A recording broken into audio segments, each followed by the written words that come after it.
Pitun's Last Stand by Alexander Motyl, an entertainment about the fall of Russia.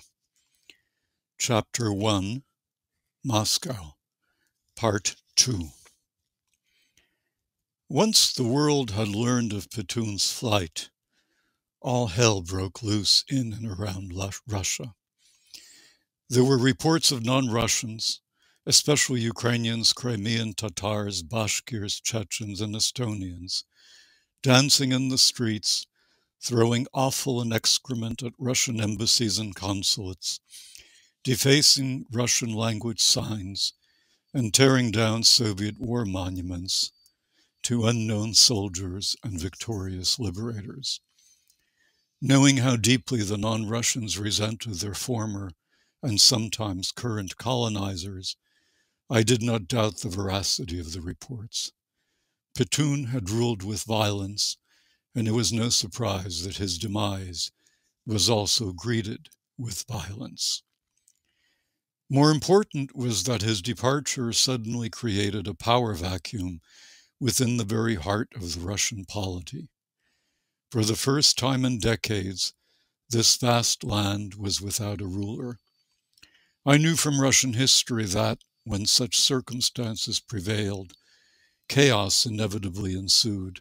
As various factions struggled for power, private citizens took the law into their own hands and pillaged to their heart's content. Minorities took advantage of the confusion to advance their own claims, and outside powers, such as the Poles during the time of troubles in the late 16th and early 17th centuries, launched attacks and hoped to bite off chunks of Mother Russia's voluminous body. The Ukrainians had already struck. Who would be next? I got my answer next day. The Cossack army drove its top-shelf tanks and Chinese-built armored personnel carriers into the vast steppes of northern Kazakhstan and gave the resident Russian population exactly 24 hours in which to pack their essentials and make haste for the Rodina, the homeland. The Georgians shelled Russian positions in Abkhazia and South Ossetia and managed to drive the occupying forces out. The Moldovans gave the government of the Transnistrian Republic 2 hours to surrender or to suffer invasion, capture, and execution. The Transnistrians immediately capitulated. Their armed forces were larger than Moldova's, but they obviously sensed that the gig was up and that resistance would be futile. "Watch us and the Latvians," Andrews said. "We'll be next." He was right. 2 days later, Estonian and Latvian radicals, the Russian press called them extremist fascists, launched brutal attacks on anyone unwilling or unable to speak their native languages. A mass exodus of Russians began, driven more by fear of what might happen than by the reality of what had happened, with thousands going eastwards and just as many crossing into Kaliningrad province and hoping to make it to Germany via Poland. Unsurprisingly, the Poles dispatched several battalions to their border, which they reinforced with barbed wire and ditches. The Germans, meanwhile, called on everyone to engage in negotiations and abjure violence. The French regretted that so many attributes of world civilization were being demolished. The European Union expressed its deepest concern and hoped for a peaceful resolution.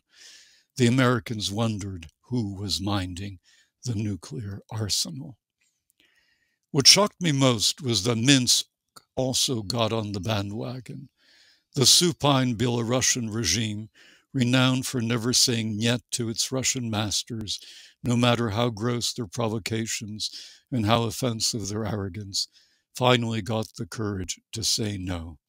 The Belarusian president called for a total mobilization of the armed forces, and once the units were in place, gently suggested to the Russian officials stationed in his country that they were most welcome to leave at their earliest convenience, as he could not, alas, guarantee their security in light of the growing popular anger. Where was I wondered over supper at Potapov's, the Russian army. With over 1 million men in uniform and armed with all the latest weapons and electronic gadgets, it had been the pride of Pitun's regime, the symbol of the greatness that he was bestowing upon the deservedly proud Russian nation. Granted, they were leaderless, but even so, their love of country should have compensated for that and led some of them to put up a fight. Instead, they appeared to have melted away, as in 1916 and 1917, when thousands of Russian soldiers deserted from the Russian front and returned to their villages with empty guts and loaded rifles and helped their compatriots pillage, rape, and burn. That was, I knew, the beginning of the revolution that toppled the Tsar and enabled Lenin's band of Bolsheviks to seize power. Would there be another revolution today? You have, Potapov replied, answered your own question. They have gone, melted away, disappeared. Poof! The fingers of both his powerful hands sprang wide open to make the point. How many throats, I inadvertently thought, had they squeezed? These stupid, poor Russian boys were never Pituns. He thought he had them by the balls, but he didn't. They are simpletons, good, honest Russians, so they remain true to their villages, their towns, their neighborhoods. His fingers closed sharply and formed two fists. There is trouble. There is chaos. And what do? They run home, of course. My friends, the Russian army is dead. And that means the regime is dead. Pitun thought he would rule for 1,000 years. Instead, the coward and thief has run away and, like all Tsars, has left a mess for his people. But you'll manage, I said encouragingly, without specifying whether I meant Potapov or the Russians. Won't you? Potapov shook his head sadly. This time, niet. Potapov was well into his 70s, although, given the Russian propensity for premature aging, he could as well have been in his 50s. But I knew he had served in the Committee for State Security, the KGB, in Soviet times, which meant that the higher age estimate was far more likely than the lower one. Andrus has said little about just what Potapov did in the KGB, but his tenure certainly didn't testify to his high moral qualities, at least by the standards of the civilized world. Pitun had also been a KGB officer, though a minor one stationed someplace in East Germany, and his choice of career went a long way to explaining his preference for sticks to carrots. But Pitun looked vicious. He looked like a killer, even though he probably never shot anyone in his life. He was known to love to hunt. Photographs of him with a Siberian tiger he bagged had made the news some time ago, and he ordered many an assassination. London, which drew his exiled political opponents, appeared to be a favored site for Russian wet work. But, like most tyrants, he was too much of a coward to pull a trigger himself and watch crania explode. As to Potapov, who knew? He looked avuncular thanks to his large drooping eyes and bushy mustache. The slowness and deliberateness of his movements also seemed to suggest that he was probably an analyst and not a field agent who had to count on swift reflexes and adrenaline rushes. Of course, that was all in the past, and I was enough of an old Russia hand to live and let live and to ignore people's backgrounds. Too fastidious an insistence on impeccably clean hands would have translated into complete isolation.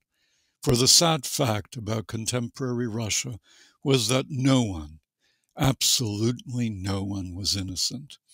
If they hadn't collaborated, supported, tolerated, or benefited from communist rule, then they had collaborated, supported, tolerated, or benefited from post-communist rule. There was no escape. Everybody was tainted, and everybody was guilty, at least to some degree. I had learned to put aside my naively American moral standards, ones that we were more than willing to violate whenever convenient, and think in Asian, or more exactly, in Eurasian terms when I visited Russia or any of the post-Soviet states. All of us were visibly exhausted. Andrus and I from witnessing the carnage in Red Square, Potapov from the emotional turmoil of watching his country self-destroy. But I resolved to ask our Russian guest a few more questions. Who knew what tomorrow would bring, and whether I'd have another opportunity to interrogate him? It must, I declared, be especially hard for you. His eyebrows shot up quizzically. I mean, having defended Russia all your life, having devoted so much of yourself to your country, and now, this time it was my turn to move my hands, slowly and dramatically in a broad arc, to watch it collapse before your very eyes. I brought my hands together swiftly in a loud clap, and both Andrus and Potapov jerked back in their chairs. I felt I needed to say something to complete the performance, so I concluded, weakly alas, with a question that the Russian had already answered. Is it really the end? Fortunately, he was too tired or too depressed to respond in schoolmarmish fashion. Konец, he announced definitively. The end. His lips were quivering and his hands, which had, again, I thought, squeezed throats or written analyses or pulled triggers, were shaking.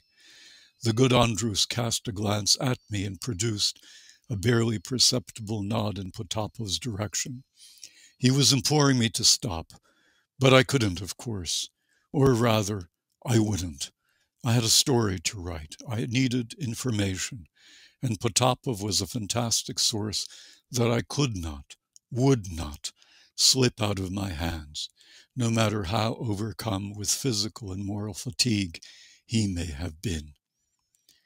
But the security services, the generals, I continue, surely they'll organize and fight back.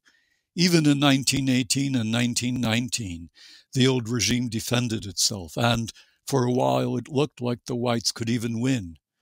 Denikin almost made it to Moscow, didn't he? He waved his hand dismissively as if chasing away some bothersome fly. Those were different times.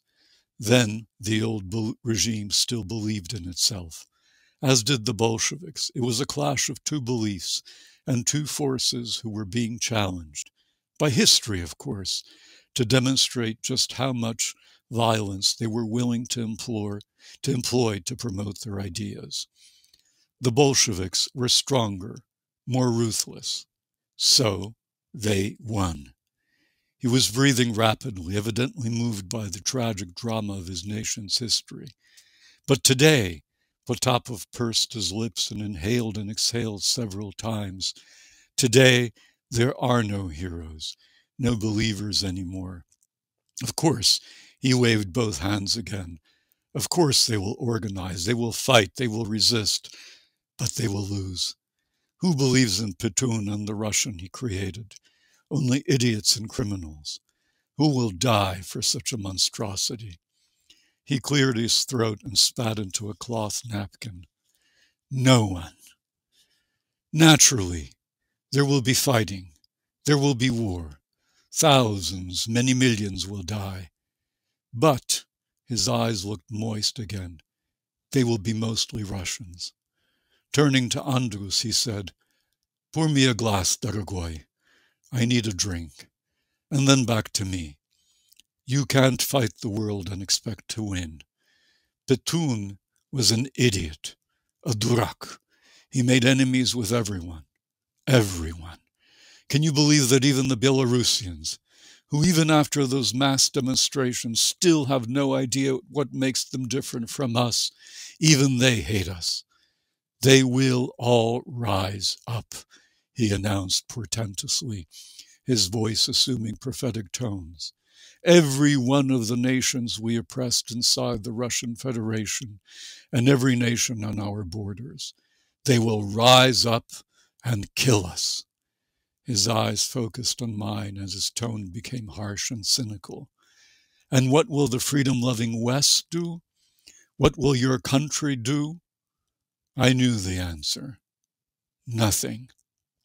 Exactly, he said with a bizarrely triumphant voice, as if he were the attacker and not the defender. The world will do nothing. Instead, you will laugh in your sleeves, shed crocodile tears, and wait for the apocalypse to descend on all of my country. He sobbed loudly and genuinely, slapped his own cheeks so as to restore some semblance of reality, and announced, but not before saying he would put me in touch with some excellent sources, that he was going to sleep.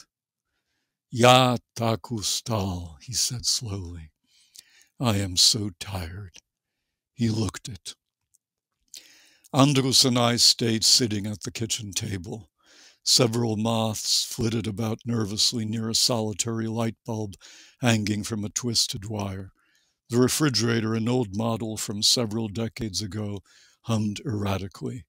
I espied a cockroach scurrying across the face of the olive-green cupboards. Muffled shouts from within the building. An argument. A fight? A drunken man beating his wife? A drunken woman beating her husband? Broke the silence every few seconds. If this was the calm before the storm, then it was a very disquieting calm that portended the storm and did not lull one into complacence. I turned to Andrus, who was staring at the food on his plate. The bloodshed aside, you must be delighted by what is happening here. The end of Russia and the triumph of Estonia. No? He smiled hesitantly and fidgeted briefly in his chair before replying. The bloodshed is a tragedy, of course. I knew a but was coming. But yes, it is true. Russia's collapse is good for us.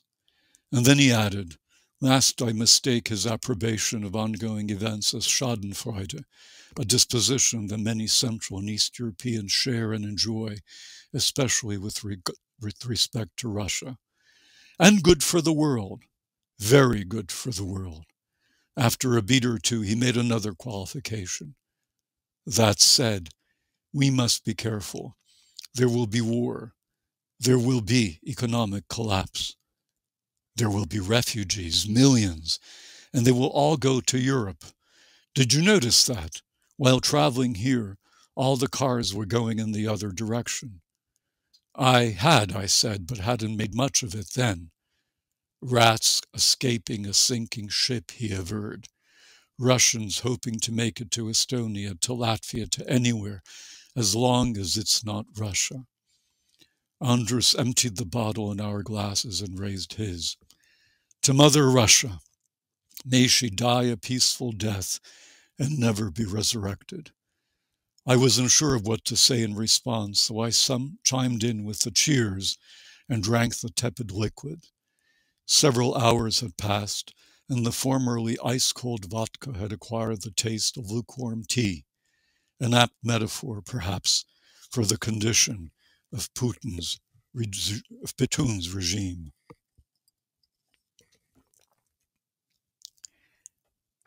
We left the house at dawn and made our way for Red Square. Normally, after several such explosions, the affected spaces would be cordoned off and be swarming with police and soldiers. Testifying to the breakdown of authority in the city, Red Square stood unguarded, as if it were telling the Chechens that it was too tired and too indifferent to care about more attacks. Knots of people stood about, talking softly and gesticulating nervously. The smoke and dust from the blast had disappeared, and all we could see now was the facade that hung on the skeletal girders of the GUM, the rubble that used to be St. Basil's and Lenin's mausoleum, and the breached wall of the Kremlin. Unwittingly, I thought of the Ottoman capture of Constantinople in 1453, when Sultan Mehmet's Janissaries broke through the invincible walls erected by Constantine the Great and laid waste a Byzantine culture that had dominated that part of the world for over 1,000 years. That was a turning point in history. So too was this. Let's go to the Kremlin, I proffered. Believe it or not, but I've actually never been inside. The guards won't let us in, Andrus objected. Perhaps there aren't any, I said. If Potapov is right, we may be able to walk right in. Which is exactly what we did. The gates were open, the police were absent, and mobs of young men and women were busy ransacking the buildings and appropriating, in the time-honored fashion of Russian peasant rebellions, whatever they could lay their hands on. Papers, documents, newspapers swirled in the gusts of wind that swept through the insides of the fortress. Here and there, fully ignored, lay bloodied corpses, sometimes of soldiers, mostly of civilians. Yells, shouts, screams resounded in the alcohol-laden air. The mobs were drunk, of course, and felt fully emboldened, nay, entitled, to take what had been taken from them in the course of several hundred years. Russians were traditionally respectful of and subservient to authority, except when they weren't. And when they weren't, as inevitably transpired every few decades, the results were horrific. Like swarms of locusts, like Mongol hordes, they swept across the city, town, or village and destroyed everything in their path. I took a few dozen photographs. For some, the revelers even posed with their trophies in their hands. And then, saddened and depressed by the carnival-like jacquerie, I grabbed Andrus's arm and led him toward the exits.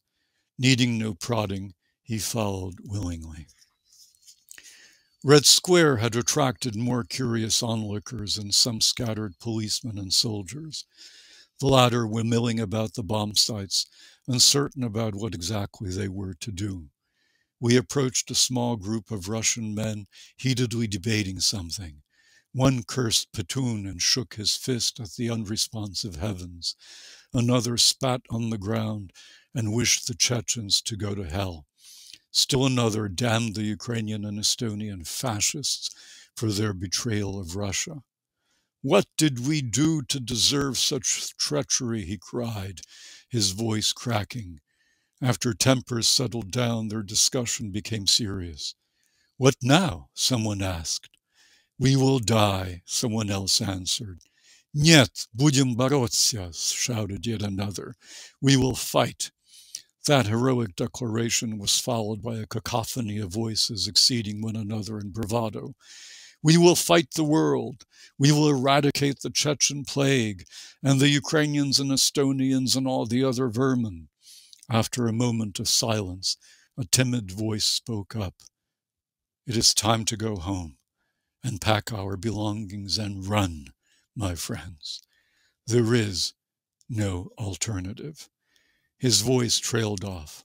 I expected a volley of protests, but instead, the group soundlessly dispersed. We wandered over to what remained of Lenin and his mausoleum. The wreckage, variously sized chunks of marble strewn about chaotically, reminded me of an ancient Greek site that had been exposed to searing fires and crushed underfoot by barbarians. Several men and women were poking amid the rubble with canes. I looked at them and turned quizzically toward Andrus. "Looking for bits of Lenin, I suppose," he answered. As we approached them, I noticed they were all old, the gnarled men in stubby jackets and smudged hats, the pale women in somber kerchiefs and with toothless grins, the remnants, like the rubble, of better Soviet days. "What's that?" I had noticed a light-colored piece of something that glistened in the sun.